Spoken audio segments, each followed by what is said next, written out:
suite, émission. Il n'y aura de réussite que pour celui qui s'en va à l'école. Ok? Tout le monde avec moi. Il faut aller à l'école, les enfants. Il faut aller à l'école, les amis. Il faut aller à...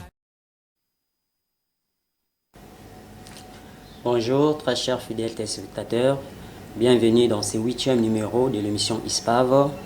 Je suis sur ce plateau avec Monsieur Fukumoko Ngwala Richnel, notre invité du jour. Monsieur Fukumoko, bonjour. Bonjour, Monsieur Lucien. Merci beaucoup. Alors, chers téléspectateurs, aujourd'hui, nous sommes venus avec un nouveau thème que vous allez vraiment beaucoup apprécier. Le thème, c'est quoi le métier de la production pétrolière. C'est pour cela, notre invité, Monsieur Fukumoko, va nous donner plus de détails sur ce métier, qui est le métier de la production pétrolière. Monsieur Fukumoko, pouvez-vous nous dire c'est quoi le métier de la production pétrolière? Oui, merci Monsieur Lucien pour la question. En fait, le métier de la production pétrolière, c'est quoi? En fait, c'est l'ensemble des opérations qui consistent à faire l'extraction du brut du fond vers la surface. Je vais essayer un peu de dire ça avec un français plus simple, c'est-à-dire c'est l'ensemble des opérations qui consistent à prendre le pétrole qui se trouve dans le sous-sol afin de le ramener à la surface. Parce que le pétrole se trouve dans le sous-sol. Donc il faut créer des moyens qu'il faut pour le ramener jusqu'à la surface. Ok, merci Monsieur Fukumoko. Alors, d'où vient le pétrole brut, Monsieur Fukumoko? Ok. Parlons de la genèse du pétrole. Déjà, le pétrole provient du mot latin. Le mot pétrole provient du latin petraolum, qui veut tout simplement dire l'huile de la pierre. C'est un fluide combustible de couleur variable, verdâtre, noirâtre, jaunâtre. Okay? C'est grâce à sa valeur économique qu'il est doté de l'or noir. Donc aujourd'hui, vous pouvez voir qu'on appelle, les gens peuvent appeler le pétrole par l'or noir. Donc c'est grâce à sa valeur économique, parce que tout ce qui est de l'or a de la valeur. Okay? Donc voilà pourquoi on l'appelle par l'or noir. Voilà. Donc, alors, en fait, en ce qui concerne toujours l'origine du pétrole, alors la science nous parle de deux hypothèses, deux hypothèses qui stipulent l'origine des hydrocarbures ou du pétrole.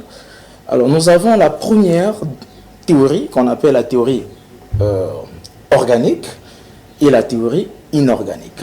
Alors la théorie organique stipule que le pétrole brut provient de la décomposition de la matière organique enfouie dans le sous-sol pendant des millions d'années.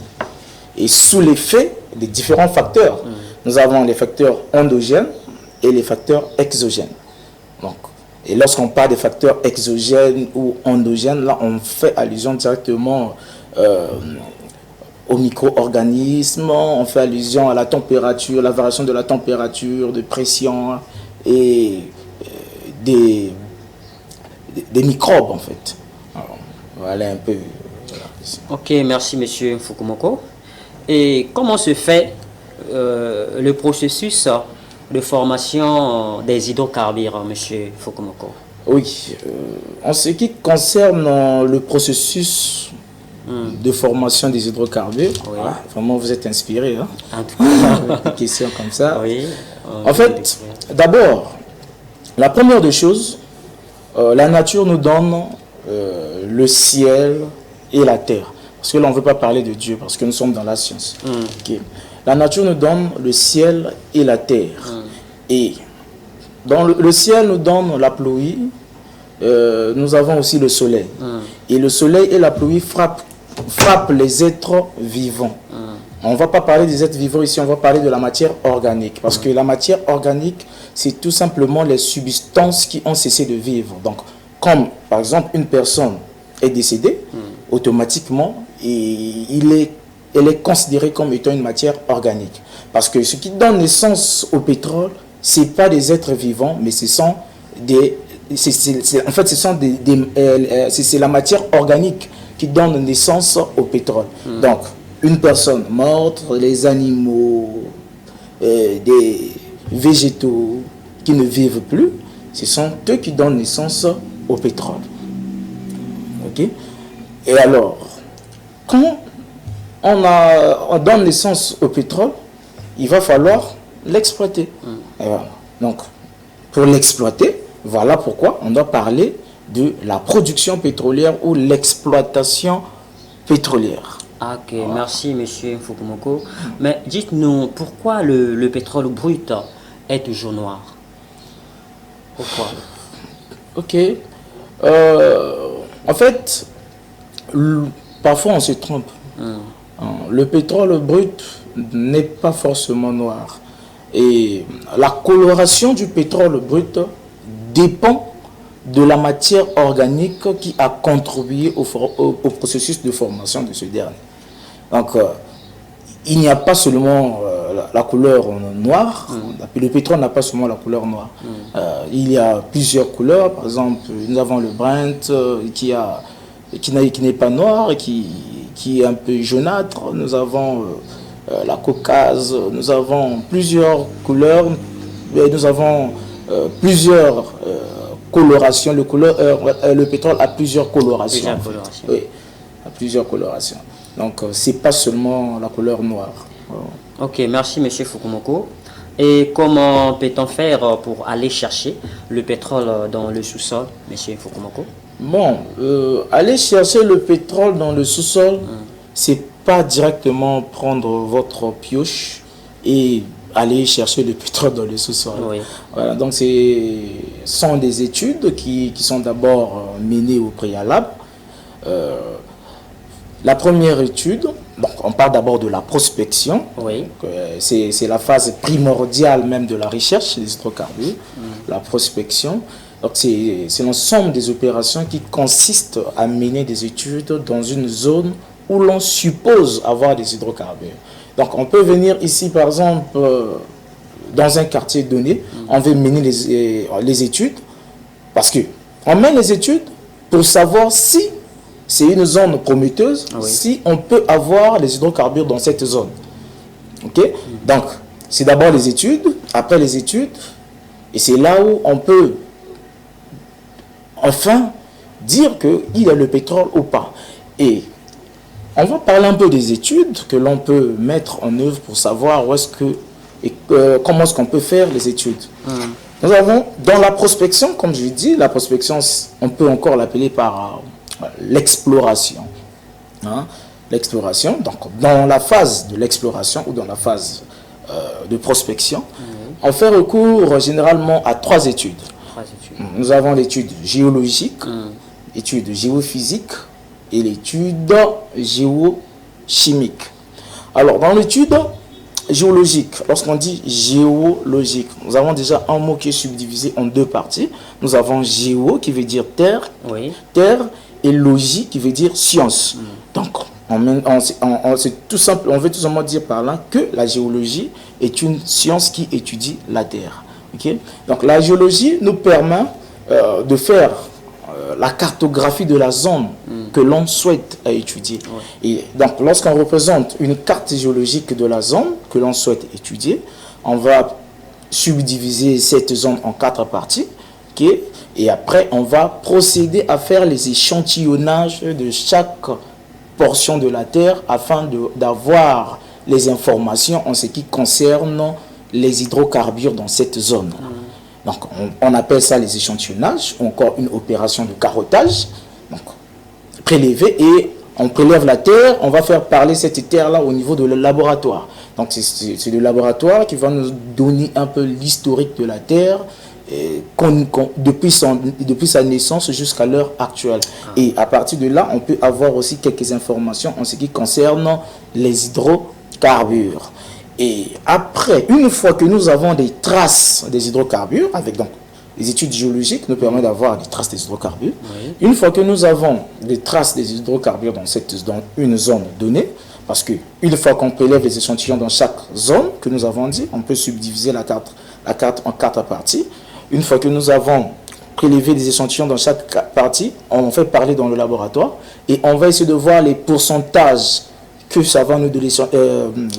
Qu'est-ce que je dis au niveau des laborantins vont nous donner, vont nous dire que non, dans cette partie nous avons tant de pourcents, dans cette partie, et on va voir là où il y a plus de pourcentage d'avoir des hydrocarbures. Et c'est là où on va continuer à faire nos opérations. Et une fois que nous avons des traces, on va alors faire recours aux géophysiciens. Alors les géophysiciens vont venir, si nous sommes en offshore, c'est-à-dire en mer, ou soit si nous sommes en onshore, donc à terre.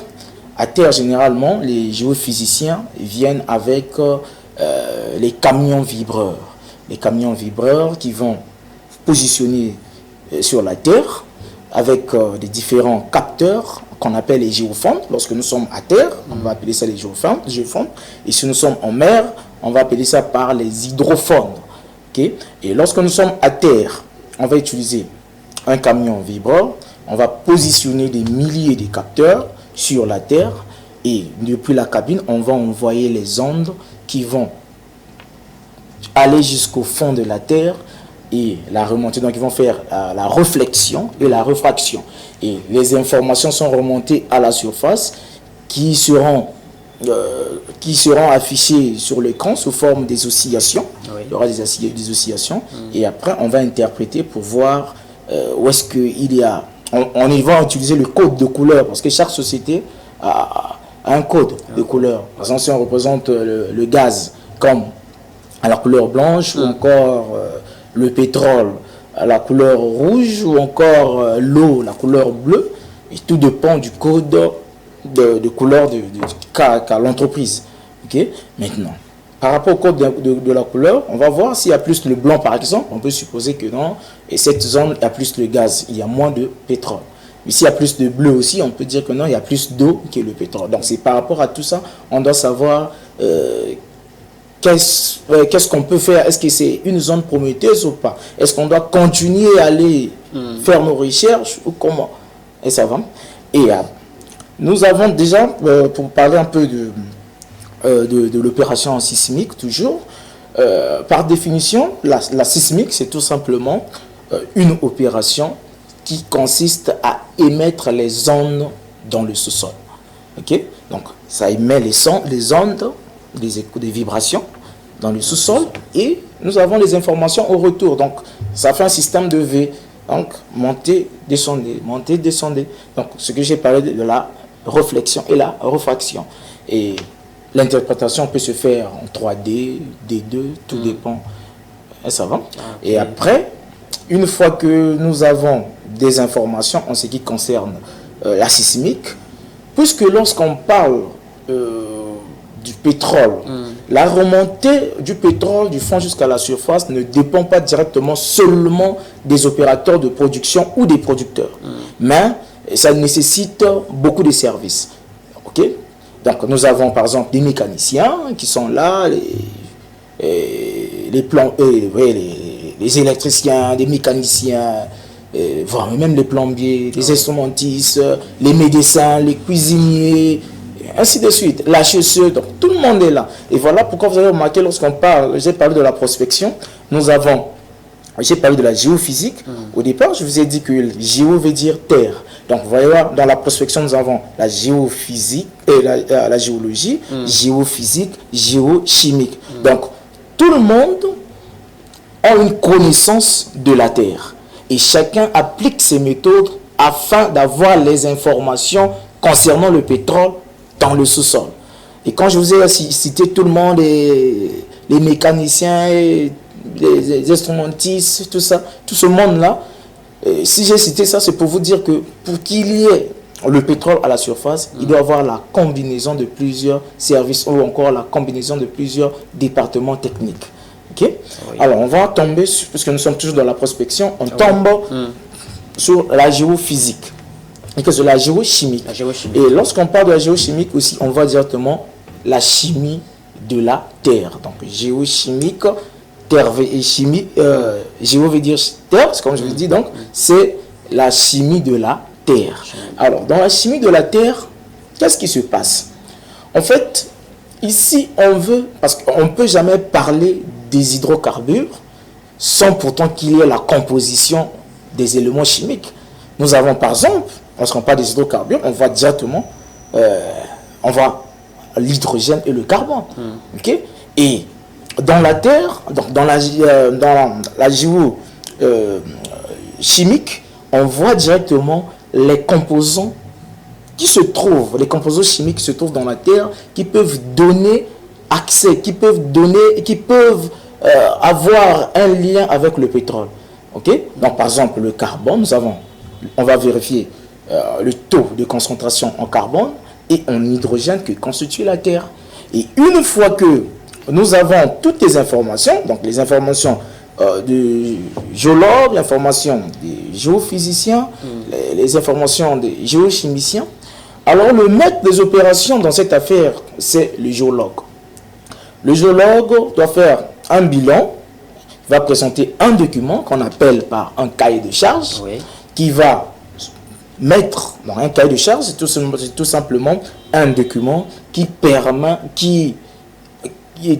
d'orienter aux futurs travailleurs, par exemple qui est le foreur, et tout ce qu'il peut faire. En fait, c'est un document qui est comme un guide, qui permet d'orienter un futur travailleur, donc le foreur, et comment est-ce qu'il peut commencer ses opérations de forage.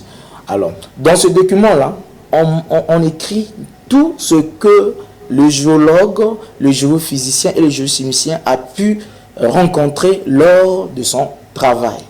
Et après, il va mettre donc, dans ce document, il va mettre la stratigraphie donc, et la lithologie, donc c'est-à-dire toutes les informations qui concernent la Terre, donc la manière dont les couches sont superposées dans le sous-sol, et les plissements, et tout ça, et la profondeur totale à forer, hein, et là où se trouve la roche-mère. Donc la roche-mère, c'est là où se fait la grande cuisine du pétrole. C'est là où on prépare le pétrole.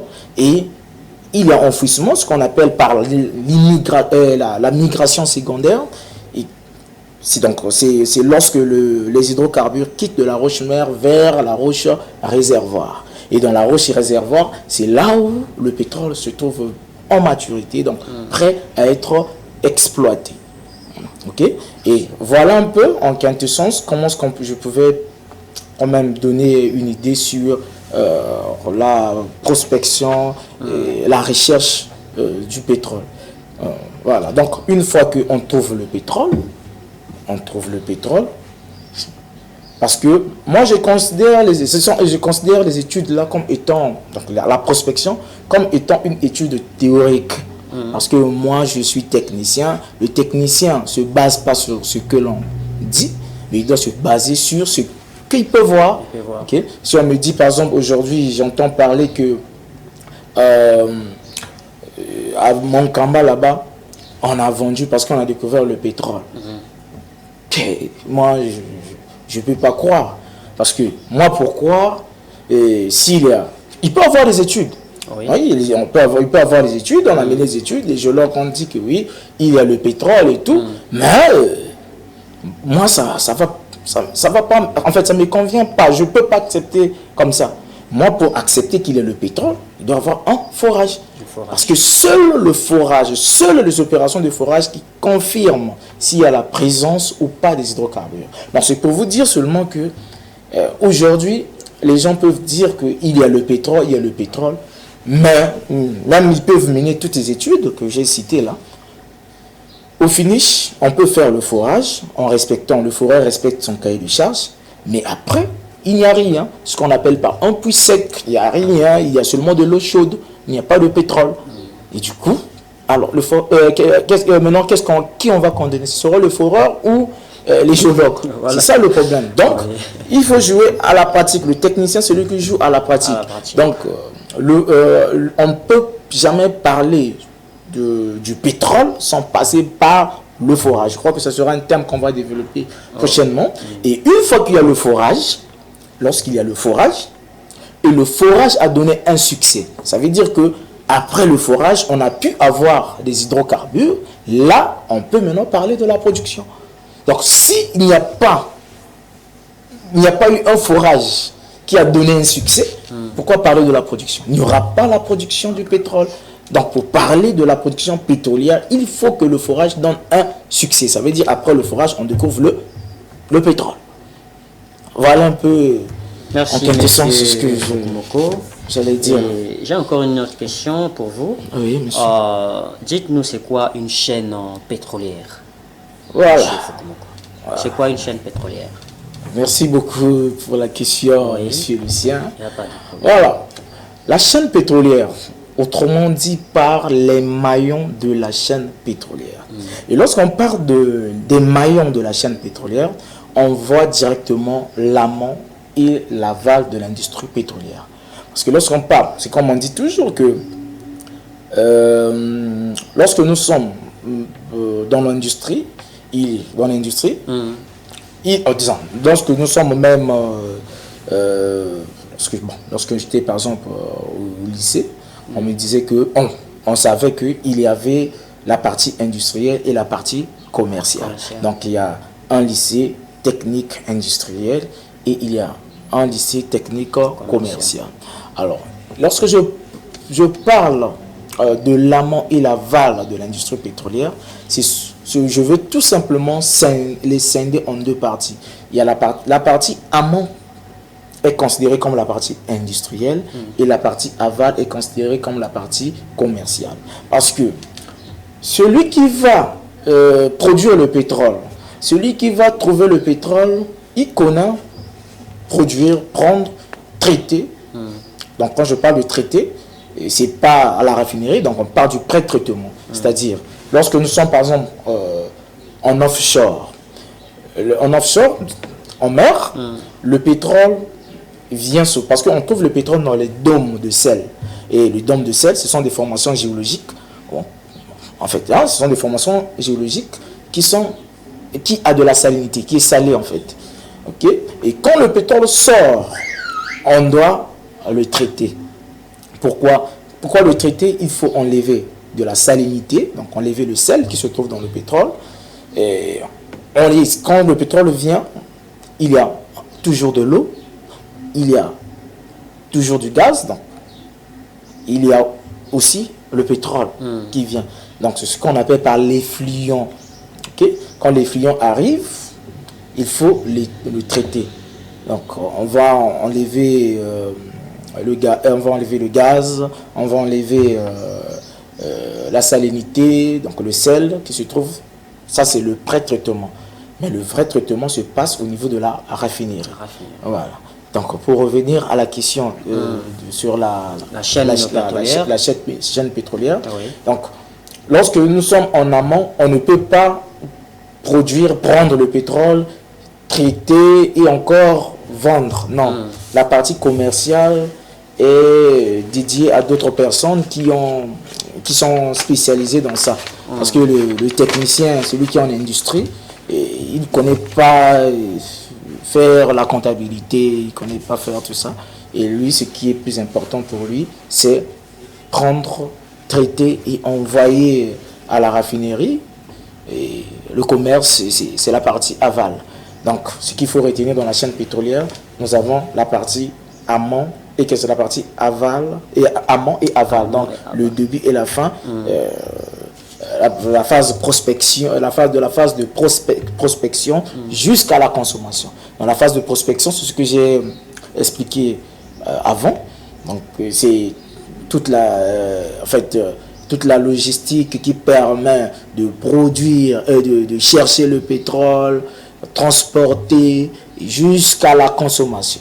C'est ce qu'on appelle par la chaîne pétrolière. Ah oui. Donc c'est prendre le pétrole, le traiter, le transporter jusqu'à la raffinerie. Après traitement, ça revient au niveau des stations de service. C'est là où on appelle par la consommation. Donc, quand ça arrive au niveau des stations de service, c'est destiné maintenant aux consommateurs que nous sommes.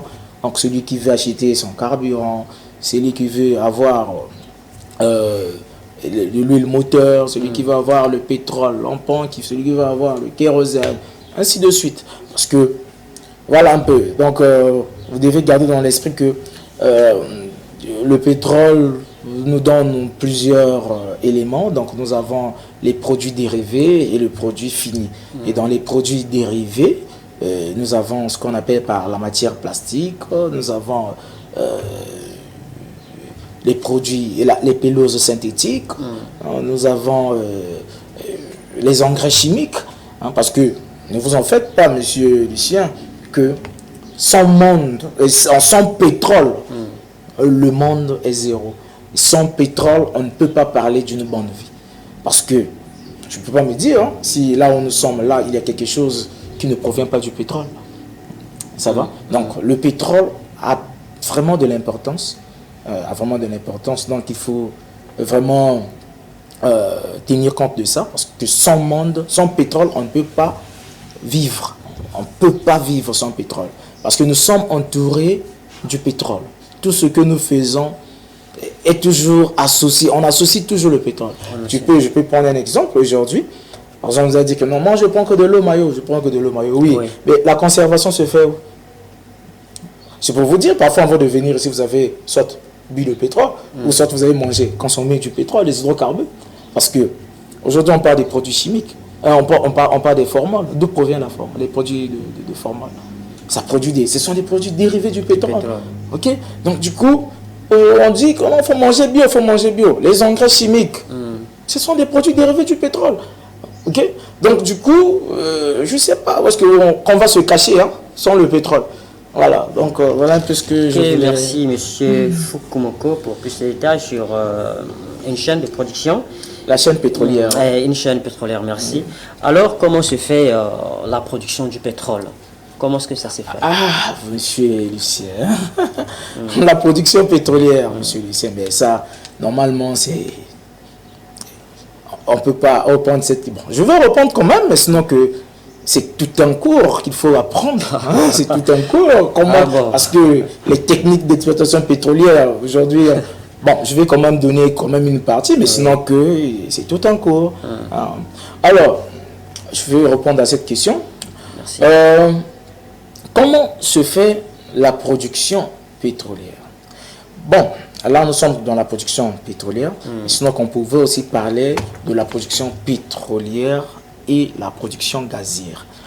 Ok? Parce que généralement, lorsqu'on trouve un gisement, donc là où se trouve piégé un gisement, donc là où se trouve logé les hydrocarbures, il y a toujours la présence du gaz, ok? Du pétrole et de l'eau. Dans un gisement, il y a toujours le gaz, le pétrole et de l'eau. Ok? Et le gisement se trouve dans le sous-sol. Donc ça, c'est la nature qui nous donne ça comme ça. Ça se trouve dans le sous-sol. Et après,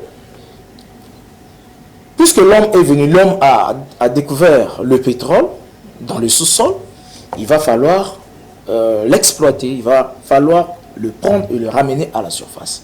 Et la première des choses, l'homme doit prévoir un puits, donc doit avoir un puits qui sera équipé. Donc, on équipe le puits du fond à la surface. Donc, et il y a plusieurs équipements qui constituent un puits. Je pense que ça, c'est tout un cours. Donc, je pars d'une manière résumée. Donc, nous avons un gisement qui nous donne la nature et l'homme met un puits équipé. Une fois qu'il y a le puits, on va donc équiper le puits du fond jusqu'à la surface. Donc, généralement, nous avons deux types de puits, ou encore nous avons le puits éruptif et le puits assisté. Donc, le puits, en fait, le puits se comporte comme le puits de production ou le puits de pétrole se comporte comme une personne. Une personne peut tomber malade, le puits de pétrole tombe aussi malade.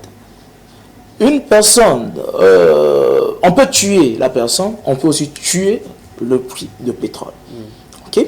Alors, aujourd'hui, il n'existe pas des méthodes des méthodes spéciales ou des méthodes passe-partout pour passer à l'intervention d'un puits de pétrole. C'est pas parce que vous avez par exemple dans un champ, vous pouvez avoir plus de 10 puits, plus de 5 puits, plus de... Okay? Vous avez beaucoup de puits dans un champ et chaque puits a un comportement. Parce que lorsqu'on parle d'un champ pétrolier, on fait allusion à plusieurs puits de pétrole. Et chaque puits correspond à un comportement. Donc, même si les puits sont... nous avons ici le puits 10, et là nous avons par exemple le puits 11, c'est parce que ce sont des puits qui sont rapprochés. Donc, si nous avons eu le puits 11 a eu un problème similaire, donc la même technique qu'on utilisait pour le puits 11, on doit forcément l'utiliser dans le puits 10. Non, oui. Chaque puits a un comportement. C'est comme chaque personne a un esprit, a un comportement, a une façon de voir, a une façon de faire. Ok? Alors, donc je vais revenir à la question. Nous avons un gisement, nous avons un puits qui est équipé du fond jusqu'à la surface. Donc, après, une fois que nous avons équipé le puits, nous avons des opérations qu'on peut faire. Donc, par exemple, la perforation. C'est une opération qui permet de réaliser les trous à l'intérieur du puits, donc dans les tubings. On va percer les tubings et donc les tuyaux qui nous met en contact la formation géologique, donc ce que je vous ai parlé de la roche et disons du gisement et le puits. Une fois qu'il y a les perforations, le pétrole monte à la surface, monte à l'intérieur du puits par un tuyau qu'on appelle par le tubing et le remonter jusqu'à la surface. Et une fois que le pétrole arrive à la surface, il y a on doit le traiter.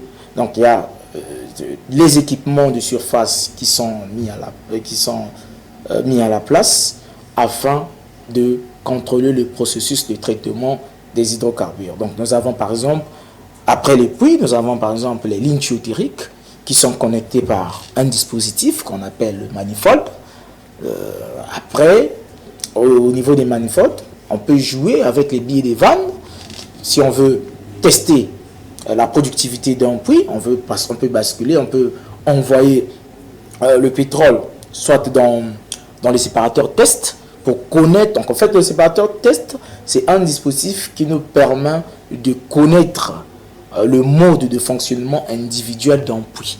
Donc si on veut connaître la performance d'un puits en individualité, on va le basculer dans un séparateur test. Maintenant, il y a des équipements qui permettent aussi de contrôler la température. Nous avons le thermomètre. On doit contrôler la température du fluide parce que lorsque le produit quitte du fond, donc le pétrole quitte le fond jusqu'à la surface, généralement le pétrole chauffe. Ça chauffe et il faut contrôler la température, il faut contrôler la pression, il faut contrôler les niveaux du produit. Voilà, donc il faut connaître tout ça. Et c'est en connaissant tout ça, c'est ce qui fait même le travail d'un opérateur. Donc on doit contrôler pour certaines sociétés, vous pouvez régler la DUS, mais pour certaines sociétés, c'est strictement interdit à régler la DUS. La DUS, c'est comme une vanne ou encore un bouchon qui a des pourcentages qui permet de contrôler la quantité du pétrole que l'on peut faire sortir du puits. Et après, une fois que nous sommes déjà en surface, on a un séparateur de production aussi qui permet de récupérer toute la production venant des différents puits et après séparation, donc on peut avoir des séparateurs horizontal, vertical. Il peut aussi avoir des séparateurs biphasiques ou triphasiques dans la majorité des cas. Donc, la séparation se fait en fonction de la densité du fluide, en fonction de la densité de l'effluent. Parce que là, on ne peut pas d'abord parler du fluide, on parle de l'effluent jusque-là, parce que quand le pétrole quitte du sous-sol jusqu'au niveau des séparateurs, là on part de l'effluent. Mais après séparation, là on peut parler maintenant du fluide parce qu'on connaît la nature du produit que nous avons en face. Et ça va, on connaît la nature du produit que nous avons en face. Et là on peut parler maintenant du fluide. Une fois après séparation, le gaz monte, le pétrole coule et l'eau descend. Voilà un peu ce que je pouvais dire. Parce qu'après, nous avons aussi des équipements qui permettent de retraiter par exemple le pétrole. Nous avons les scrubbers, nous avons les dessaleurs, nous avons les skimmers et bien d'autres. Et une fois qu'il y a eu le pré-traitement, on va maintenant expédier, on va envoyer le pétrole jusqu'à la raffinerie. Voilà. Merci, monsieur Fukumoko. Et c'est quoi un opérateur de production pour Voilà, merci pour la question. Je vois déjà du côté de la baie vitrée, on nous fait signe. Oui. Alors, un opérateur de production, c'est un technicien qui veille, qui veille sur les installations pétrolières. C'est-à-dire, c'est lui qui fait le suivi des installations, celui qui maintient l'ordre dans les installations. Il est là pour vérifier s'il y a des fuites, si les fuites à gaz, si les puits donnent bien, et ainsi de suite. Donc il fait le maintien de l'ordre dans une installation. Voilà. Merci, monsieur Fukumoko. Et dites-nous quels sont les avantages de ce métier. Voilà, parlons des avantages. L'avantage, c'est tellement d'avantages, parce qu'aujourd'hui, quand vous êtes producteur, quand on parle, vous savez, on parle de producteur pétrolier, voilà. Donc l'avantage, c'est que quand vous êtes chercheur d'emploi, vous pouvez facilement trouver le boulot. C'est pour anticiper, parfois il peut arriver une réaction comme ça. Donc, lorsque vous cherchez le boulot, vous allez trouver le boulot. Et l'avantage, c'est que quand vous avez beaucoup d'opportunités dans le domaine de la production, vous pouvez travailler dans une société pétrolière pour avoir un bon salaire, un bon revenu. Parce que généralement, dans le pétrole, je pense que ce n'est pas une mince affaire.